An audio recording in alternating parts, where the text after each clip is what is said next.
रुख करेंगे हम कराची का। आपको बताएं कि कराची में बिजली पानी के बाद अब कब्रिस्तानों का भी संगीन मसला सर उठाने लगा है। कराची के कब्रिस्तानों में तदफीन के लिए जगह ख़त्म हो गई हैं। कब्रिस्तानों में नई कब्रों के लिए जगह हासिल करना दुश्वार तरीन मरहला हो गया है। आइंदा साल कराची के किसी भी कब्रिस्तान में नई कब्र नहीं बनाई जा सकेगी। बल्दिया उस्मा कराची ने कब्रिस्तान के लिए हुकूमत से ज़मीन तलब करने के लिए मुतअद्दिद मरतबा दरख्वास्त करने के साथ साथ पुराने कब्रिस्तानों को असर नो कब्रें बनाने के लिए करारदाद लाने की कोशिश भी की थी, जो कामयाब नहीं हो सकी और शहरियों को अपने प्यारों की तदफीन में भी मुश्किलात का सामना है। जहां कब्रों के लिए सरकारी फीस के साथ इजाफी पैसे वसूल किए जा रहे हैं। तफसीलात बताएंगे हमारे साथ नुमाइंदा कराची फरीद आलम। फरीद, सबसे पहले ये बताइए आखिर ये मामला क्या है और कब्रिस्तानों की इस वक्त क्या सूरत हाल है? जी बिल्कुल, कराची में कब्रिस्तानों का मामला इंतहाई संगीन सूरत हाल इख्तियार कर चुका है। कराची जिसके 7 अदला और 3.5 करोड़ से ज़्यादा अफराद पर मुश्तमिल आबादी है, इस आबादी के लिए कराची में गुज़िश्ता 15 साल से कोई कब्रिस्तान बनाया ही नहीं गया, जिसकी वजह से अब जो पुराने कब्रिस्तान हैं उनमें जगहें मुकम्मल तौर पर भर चुकी है, जिसके बाद अब तदफीन के लिए लोगों को दूर दराज इलाकों में जाना पड़ता है या गोरकन माफिया की खुशामदें करना पड़ती हैं या उनको मनमानी कीमत अदा करना पड़ती है।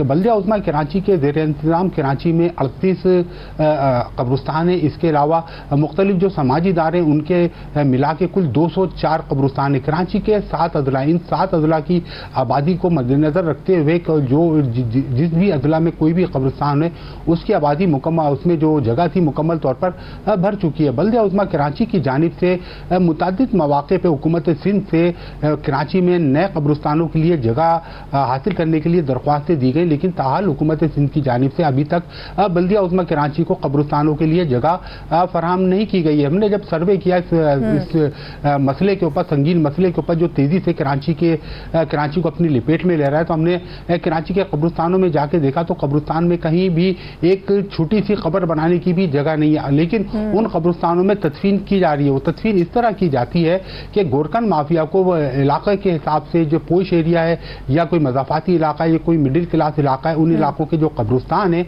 उस आबादी को मद्देनजर रखते हुए गोरकन माफिया उनसे पैसे तलब करने के बाद, मतलूबा रकम लेने के बाद कब्र फराहम करता है। इस सर्वे के दौरान हैरत अंगेज इंकशाफ ये हुआ कि कराची के कब्रिस्तानों में जिसकी कब्र की जो सरकारी कीमत है 7,500 रुपये कच्ची कब्र की कीमत और पक्की कब्र की कीमत 14,500 रुपये है।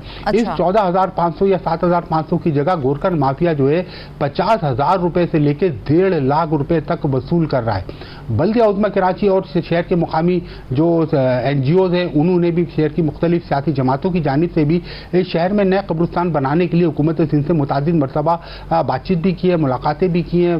बल्दिया उस्मा कराची की जानिब से पिछले गुज़िश्ता 15 सालों से कराची में कोई भी कब्रिस्तान नहीं बनाया गया है। मौजूदा कब्रिस्तानों की तादाद कितनी है और आबादी को मद्देनजर रखते हुए कितने कब्रिस्तान होने चाहिए? जी तकरीबन 15 साल हो चुके हैं, कराची में कोई बड़ा कब्रिस्तान नहीं बनाया गया।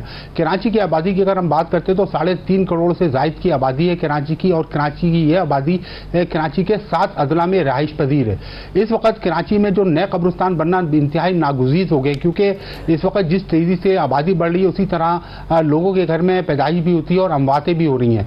सूरत हाल इतनी ख़तरनाक हो चुकी है कि कब्रिस्तानों में अब जगह भी नहीं है। जिन कब्रिस्तान में थोड़ी बहुत जगह थी उन पर कब्जा करके मकानात बना लिए गए, होटल बना लिए गए, इसलिए वो कब्रिस्तानों में भी जगहें कम हो गई हैं। कराची के 7 अजला में नए कब्रिस्तानों के लिए बल्दिया उस्मा कराची की जानिब से जो दरख्वास्त दी गई थी हुकूमत सिंध की, उसमें कहा गया था कि कराची के, क्योंकि कराची का रकबा भी बहुत बड़ा है, इस वक्त अगर कोई औरंगी टाउन में इंतकाल कर जाता और उसको तदफीन के लिए नॉर्थ कराची आना पड़ता तो तकरीबन उसको 18 से 20 किलोमीटर का फासला तय करना पड़ेगा। इसी तरह अगर किसी का मलीर में इंतकाल हो जाता है और उसको साउथ के इलाके में किमाली बल्दिया टाउन जाना पड़ता है तो उसको तकरीबन 25 से 28 किलोमीटर का फासला तय करना पड़ता है। इस मुश्किलात को मद्देनजर रखते हुए KMC ने हुकूमत सिंध से कहा था कि इनको हर जिले में कराची के 500 एकड़ ज़मीन मुख्तस की जाए ताकि वो नए कब्रिस्तान बना सके, क्योंकि कराची की जो आबादी है जिस तेज़ी से बढ़ रही है उसी तेज़ी से अमवात की शरह में भी इजाफा हुआ है। पहले ये होता था कराची की आबादी छोटी थी, एक ज़िला में योमिया की बुनियाद पर 10 से 12 अमवात होती थी, लेकिन जिस तरह कराची की आबादी बढ़ी है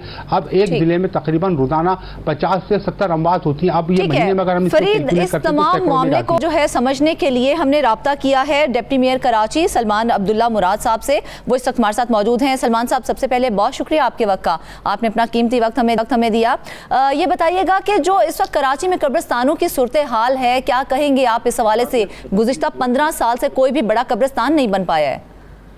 जी, इस सिलसिले में मेयर साहब ने सीएम सिंध को रिक्वेस्ट की थी, कराची के कब्रिस्तानों की शॉर्टेज है, तो मुख्तलिफ अजलाओं में ये अलाटमेंट हमने की है। जैसे डिस्ट्रिक्ट वेस्ट में 100 एकड़ की जमीन मुख्तस की गई है और केएमसी उसको बाउंड्री वॉल करके देगी। मेयर साहब ने एक्वायर कराया था। जिला मलीर के अंदर तकरीबन 50 के करीब जमीन एक्वायर करवाई है।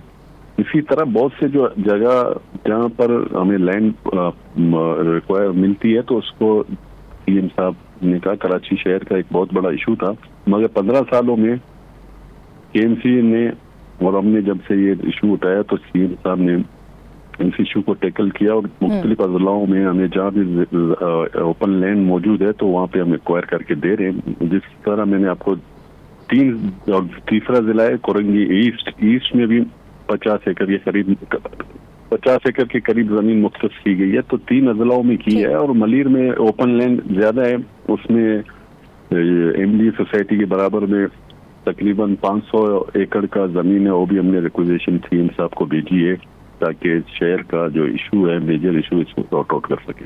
लेकिन सलमान साहब, एक और सूरत हाल भी तो है यहाँ पर। जो ज़मीन कब्रिस्तानों के लिए मुख्तस की गई है, हमने देखा है कि उस पर जो माफिया है वो काबिज हैं, उनके खिलाफ आपने कोई एक्शन लिया? जी देखिए, जहाँ जहाँ हमने जमीनें एक्वायर की हैं, कहीं माफियाज ने कब्जा किया तो उनको इंक्रोच करा दिया, उन माफियाज से काली करा के उनको बाकायदा बाउंड्री वॉल की सिचुएशन हमने दी है। तो इस तरह तो हमने बहुत सी जमीनें जो सरकारी जमीनें वागुजार कराई हैं पूरे शहर में, जिन्होंने कब्जा माफिया का कब्जा था। तो इस सिलसिले में हमारी क़यादत की तरफ से ये इंस्ट्रक्शन है, क्यों ना हमारे पार्टी का कोई इन्वॉल्व हो, उसके खिलाफ भी एक्शन लिया जाएगा। तो सलमान साहब, कितना टाइम पीरियड लगेगा? क्योंकि लोग तो खासे परेशान हैं। वो कहते हैं कि जब हम अपने प्यारों को लेके जाते हैं कब्रिस्तानों में तो हमें जगह नहीं दी जाती। एक माफिया है जो कब्रिस्तानों के अंदर भी काबिज है, उनको कैसे कंट्रोल किया जाएगा? देखिए, केएमसी की तरफ से वाज़ेह पॉलिसी है, जो भी हमारे डायरेक्टर साहबान को मेयर साहब ने हमने इंस्ट्रक्शन दे दी है। बाकायदा हमने एक सर्कुलर जारी किया है और जो केएमसी की जमीनें हैं उस पर तो ऐसी कोई सिचुएशन नहीं है। और इसकी जो शॉर्टेज है उसको फिल करने के लिए हमने 3 अजलाओं में कर दिया। बाकी अजलाओं में जमीन की कैपेसिटी नहीं है तो उनको दूसरे अजलाओं में इंशाल्लाह कोशिश करें कि उनको अलाट कर दें। कितने फीसद कब्रिस्तानों में इजाफा किया जाएगा सलमान साहब, क्योंकि मौजूदा जो सूरत हाल है वो तो बहुत कम है? देखिए, मैंने आपको कहा ना, जैसे कियामाड़ी में 100 एकड़ के करीब केएमसी की बात कर रहा हूँ मैं, केएमसी ने एक्वायर करके दिए जी। मलीर में 50 एकड़ एक देनी चाहिए और तकरीबन ओपन लैंड है हमारी दादी जी की तरफ, उस तरफ है, तो वहाँ पे 500 एकड़ जमीन के लिए रजिस्ट्रेशन हमने भेजी है सीएम साहब को, इंशाल्लाह वो भी हो जाएगी। तो जमीनें जहाँ भी हमें एबिलिटी मिलती है, विकेट है, सरकारी लैंड है, तो उसके लिए सीएम साहब की परमिशन जरूरी है। फिर उसके बाद हम उसको एक्वायर करके बाकायदा रिटनली पेपर में, ताकि वो कब्रिस्तान के नाम पर अलाट हो, ताकि उसको कोई और पर्पस के लिए यूज न कर सके। अच्छा सलमान साहब, हमारे नुमाइंदे फरीद आलम हमारे साथ मौजूद हैं, अच्छी खासी रिसर्च की है उन्होंने इस हवाले से, वो आपसे सवाल करना चाह रहे हैं। जी फरीद। जी सलमान भाई, ये बताएं कि आप केएमसी की जानिब से वज़ीर आला सिंध को तो मुतादिद मरतबा दरख्वास्तें दी जा चुकी है, लेकिन हुकूमत सिंध की जानिब से जो आपको 100 एकड़ ज़मीन मिली है, लेकिन वो अभी तक केएमसी के हैंड ओवर नहीं हुई है। कराची की अगर हम सूरत हाल की बात करें, कराची के जो पुराने कब्रिस्तान है 204, उनमें जब कोई शख्स अपने प्यारे की तदफीन के लिए जाता है तो उससे मुँह मांगी कीमत वसूल करके पुरानी कब्र को दोबारा नई कब्र बना के दे दिया जाता है। एक ये सवाल है मेरा आपसे। दूसरा ये कि केएमसी की जानिब से पुराने कब्रिस्तानों को ख़त्म करके उनकी जगह पे नए कब्रिस्तान तामीर करने के लिए हुकूमत सिंध से दरख्वास्त की गई थी कि असेंबली में करारदाद लाए। वो करारदाद भी ताहाल अभी तक असेंबली में नहीं आ सकी है। शहर के 7 अजला 3.5 करोड़ की आबादी है। आप जिन कब्रिस्तानों का मैं बता रहे हैं उन कब्रिस्तानों से कराची की ज़रूरत पूरी नहीं होती है। महकमा कब्रिस्तान की जानिब से दरख्वास्त की गई थी कि हमें हर ज़िले में 500 एकड़ ज़मीन फराहम की जाए ताकि आने वाले 10 सालों की ज़रूरत पूरी हो सके। गुज़िश्ता कई सालों से कब्रिस्तान नहीं बने, जिसकी वजह से अब जो सूरत हाल है हर गुजरते दिन के साथ बिगड़ती जा रही है। आइंदा की सूरत हाल ये कि आइंदा साल अगर किसी का कोई प्यारा इंतकाल कर जाता है तो उनमें पुराने कब्रिस्तानों में तो अब जगह ही नहीं है। तो ये मामला हुकूमत सिंध के पास रिक्विजिशन के लिए केएमसी ने जो भेजा है, इसकी मंजूरी कब तक हो जाएगी? देखिए, पहली बात आपने कही कि एक आवर चार्जेस लिया जाता है, और जैसे ही हमारे नोटिस में आया तो मेयर साहब ने एक सर्कुलर जारी कराया सीनियर डायरेक्टरेट के थ्रू, जो आवर बिलिंग आवर चार्जेस लेते हैं कब्रिस्तानों में, मांगी चार्जेस और लोगों को, शहरियों को तंग करते हैं। जैसे ही हमें इन्फॉर्म हुआ तो उस पर एक्शन लिया गया। उसके बाद एक सर्कुलर मेयर साहब की जानिब से जारी हुआ। उसके बाद ये ऐसी कोई हमारे पास कोई और कंप्लेन नहीं आई।